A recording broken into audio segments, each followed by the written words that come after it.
right, everybody, welcome to Rana's Radar. I absolutely love traveling around, chasing the car shows because you never know who you're going to meet. And right here in Maryland, I'm sitting with Chuck Miller. Chuck, how's it going? Oh, it's going great, thank you. How are you enjoying Ocean City? Oh, I love it. I've only been here a few hours, but what I've seen, I'll be back. And Rana just came along the way, didn't she? Absolutely, yeah. You know, you've done some amazing work. Very custom builder, a very unique builder. Different, yes, that? yes. Very different, okay. Yeah. We're going to be looking at some of the cars that Chuck has here today. But before that, let's define unique, Chuck. Tell me about yourself and where does the uniqueness come from? Oh boy, now you got me on that one. You just like to do something natural, out of the ordinary. Yep. Something that's unique, as you say. And it's something you're just not going to see all the time. Mm-hmm. That's being something different. Yeah. You know, and ideas just pop up, and well, maybe I'll do something like that. You know, and you just start building. Yeah. Your skill is obviously very high. The fabrication, the work involved, it's right up there. Did you start off making, you know, TV shows or TV show cars and movie cars, or did you start off just with regular car restorations? Because I know you still do regular car restorations. Yeah, I do that, but not as much as I used to, if you want to say. My thing, what I would do is, the cars, that a lot of them that I built them for customers and what they wanted. So they would have drawings or an idea, and then we would take it from there and build the real car. Yeah. So either they were built from a model kit, like the Red Baron. That was a model first, and then the real car. Usually, the real car is built, and then the model company, they make a model of it. Yes. Well, with the Baron, that was just the opposite. It was the opposite. Opposite. Tell me about model cars. Is that where your passion started from? As though. Building them as a child? Oh, model cars. Yeah, 10, 11 years old, I was building model cars. Like back then, like every kid would build model cars, airplanes, things like this. So that's where I started, is building model cars, building them. And it just went from there to when I got my first car. I was 16. I customized that. What did you do to it, and what was it? You're on Rana's Radar. What was your first car? It was a 1950 Ford Coupe. Okay. It was a 50 Ford Coupe. And I did, different things to it. Take the door handles off, and a different grille, and the hood was different, the trunk, and the things like that. And that was my first car. I was 16 when I bought it. Nice. And naturally, you wanted to start customizing it. Is that, I mean, naturally you get a car when you're 16 years old and you're over the moon because you can drive, but yourself said, nope, let's change things around. Yep, I was 16.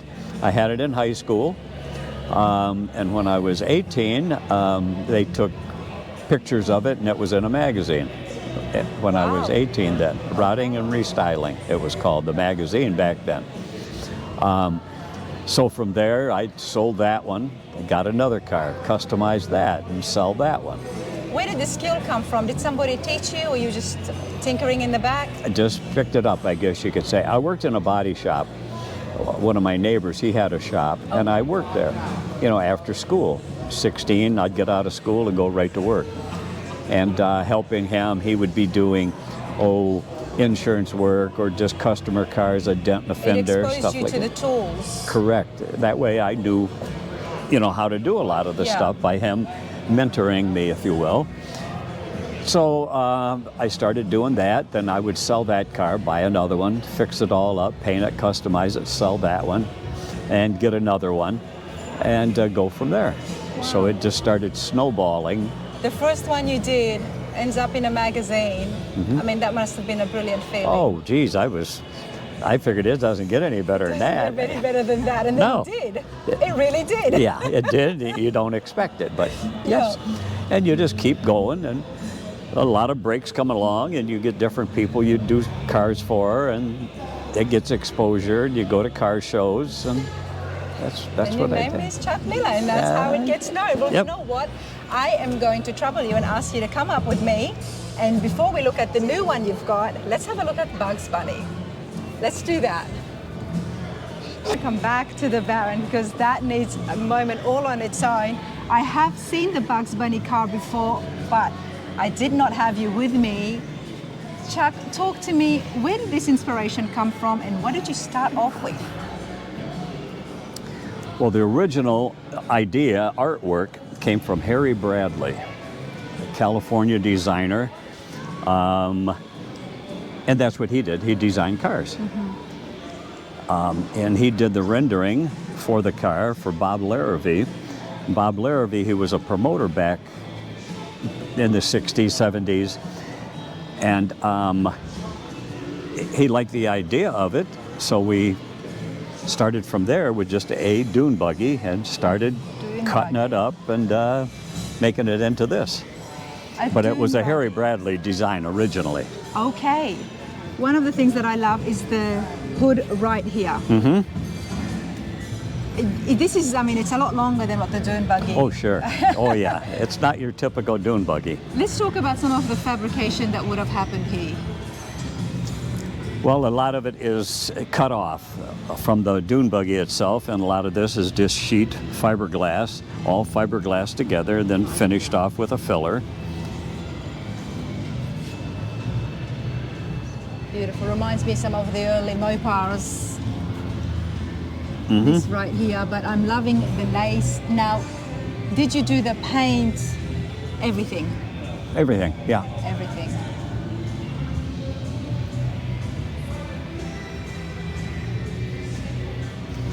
And it's called Carrot Pearl. Carrot Orange Pearl.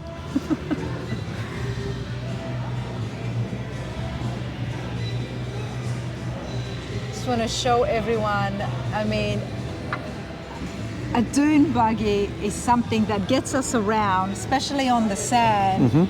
You don't see it as something this fabulous and shiny, yet now it's got so much character to it as well.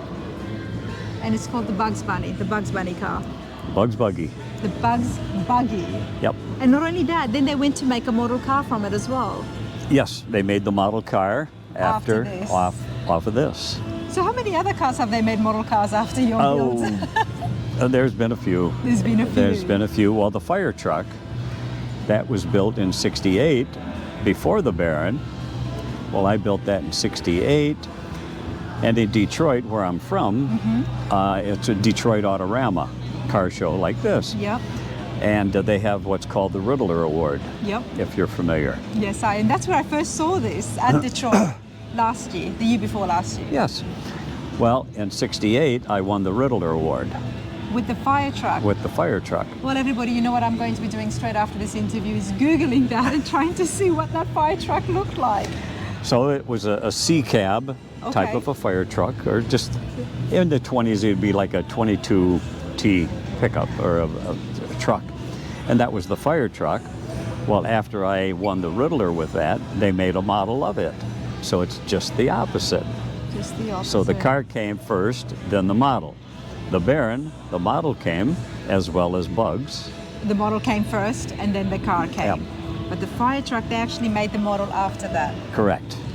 Okay, now we know you've used a Dunes buggy here for the body and then fabricated and customized that. What about the interiors? What did you use here? Well, just a lot of it is just a different steering column from different cars, and it's just what you do, whatever fits. Whatever fits. There's no instructions. You know, you just do what looks best. That's right. You know, over at SEMA we had Chip Foos on the channel where he had converted a dune buggy as well. And he had used Porsche review mirrors and side mirrors because that's what fit. Well, right, yeah, and that's what you do. As well. Okay, now let's talk about the little red Baron. Yes, the Red Baron. First of all, tell me about the character here. Well, the Red Baron, he was a fighter pilot back in the war. So, fitting to call it the Red Baron. I mean, there is just no words to describe how amazing this is, everybody. Everything from the cap here on the brakes to the... All right, sir. Chuck, what did you start off with? A tea bucket, I'm guessing? No, it was all handmade. The body is all steel. not fiberglass. Okay? Okay. So the model came first, like I said. So we had to scale everything from the model. This is the model here. Now this is a different one. This is the little Red Baron. That's it's not the same as this one. It's not the same as this one. How big was the model? 1/25th scale, I think. Oh, just so big. Wow, and you use that. Is to tape measure and expand it. And yes. It was originally designed by Tom Daniels. So we had to take that model kit, measure it, and scale it from there. Like you'd say, take a tire is this big on the model. Well, then you get a tire that's about that size. And wow. yeah. Now, Tom, he had a 1914 Mercedes-Benz aircraft engine. Well, that engine is, geez, a block long. I mean, it's ridiculous how big that engine is. So to build a car like this, you couldn't use that engine. No. So to get something that at least looked a little bit more like aircraft, went with a 68 Pontiac 6-cylinder. In fact, Because of the slimness of it as well. correct, with the valve cover, it looks, you know, a little more like aircraft. A gentleman just came by a little while ago, and he even said, that looks like an aircraft engine. So I guess we did something right with it. Oh, you've done a lot of things right here. And check this out. That's a German helmet for the air cleaner.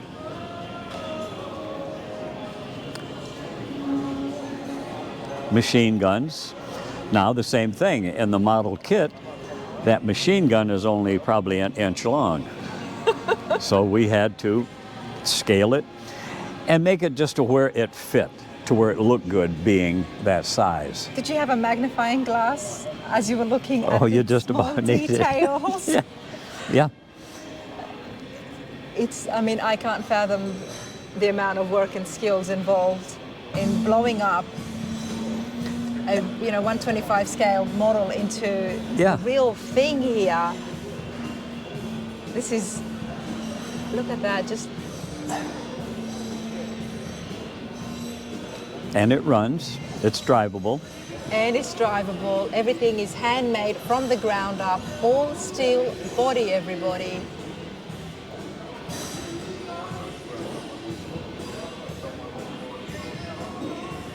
I mean, the helmet with the flakes on it.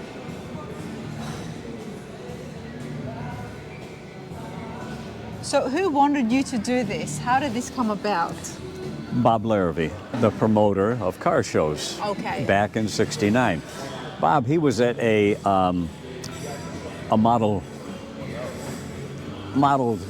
kit show in Chicago, to where the companies, they would bring and preview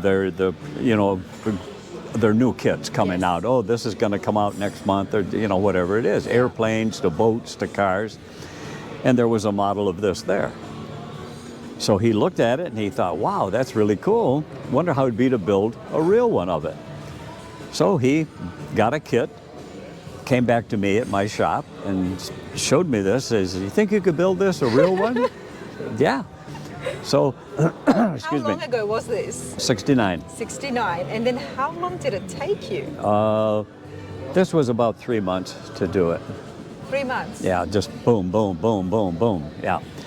3 months? I thought you were going to say 3 years. No, it was about 3 months. Okay, go on. And then he had to get with Monogram Revell to get them to okay, would you mind if we built it? Well, they says, absolutely you can do it. I mean, that's only going to sell model kits for them, to show the real one, and you have model kits at the show and selling them. And so they were all for it. So they went for it, and then I built it for Bob. They took it all over the country to shows. And we all often talked about it back then. Bob, he had shows from coast to coast, East Coast, West Coast, all over the country. He had a show every weekend somewhere. And he made a comment a couple of times. He said, I wish if I would have known it was going to go over that good and that popular, I would have built 2 of them. You would have built one 2 for East, one for West, but only one. Wow.